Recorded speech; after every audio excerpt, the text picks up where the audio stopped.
অবশেষে ২ যুগ পর চালু হতে যাচ্ছে বগুড়া বিমানবন্দর। শুরু হয়েছে রানওয়ে মেরামতের কাজ। বন্দরটিকে যাত্রীবাহী বিমান চলাচলের উপযোগী করতে আরও ১,৫০০ ফুট সম্প্রসারণ করা হচ্ছে। সংশ্লিষ্টরা বলছেন, যাত্রী ও পণ্যবাহী বিমান চলাচল শুরু হলে অর্থনৈতিকভাবে আরও সমৃদ্ধশালী হবে বগুড়া সহ বেশ কয়েকটি জেলা। ১৯৯১ সালে ক্ষমতায় আসার পর বগুড়ায় বিমানবন্দর তৈরির উদ্যোগ নেয় বিএনপি সরকার। ১৯৯৫ সালে ১০৯ একর জমি অধিগ্রহণ করা হয়।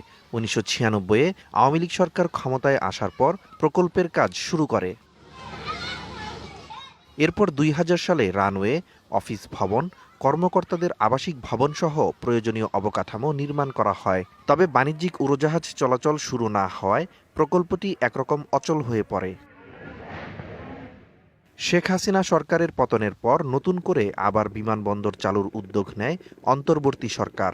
বিমান বাহিনী প্রধান ও ব্যবিচকের চেয়ারম্যান চলতি বছরের জানুয়ারিতে বিমানবন্দর পরিদর্শনে আসেন।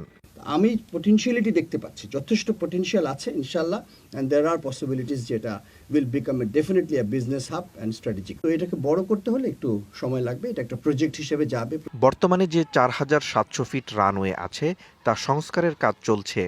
এছাড়া ১,৫০০ ফুট সম্প্রসারণের জন্য ১০০ একর জমি অধিগ্রহণ প্রয়োজন। ফার্স্ট ফেজে আসলে সংস্কার কাজ করছে। এক্সিস্টিং যে আমাদের রানওয়েটা আছে এটা সংস্কার হচ্ছে। রানওয়ে এক্সটেনশন হলে এখানে আপনার কমার্শিয়ালি ফ্লাইট ওঠানামা করতে পারবে। ভূমি অধিগ্রহণ করতে হবে, ভূমি অধিগ্রহণের প্রস্তাব আমরা এখনো পাইনি। ব্যবসায়ীরা বলছেন, স্থানীয় বিনিয়োগে এই বিমানবন্দর এখন সময়ের দাবি। বিদেশি অনেক কোম্পানি আমাদের এখানে জয়েন্ট ভেঞ্চারে কাজ করতে আগ্রহী, কিন্তু তারা শুধুমাত্র যোগাযোগ ব্যবস্থার কারণে, এয়ারপোর্ট না থাকার কারণে সেই বিনিয়োগগুলো আমরা আনতে পারছি না। আমাদের যে ন্যায্য অধিকার বা আমাদের যে সুযোগ সুবিধা যেটা আমাদের পাওয়া দরকার সেটা আমরা পাবো বলে বিশ্বাস করি। ব্যবিচক বলছে, সব ঠিক থাকলে চলতি বছরেই চালু হতে পারে বগুড়া বিমানবন্দর।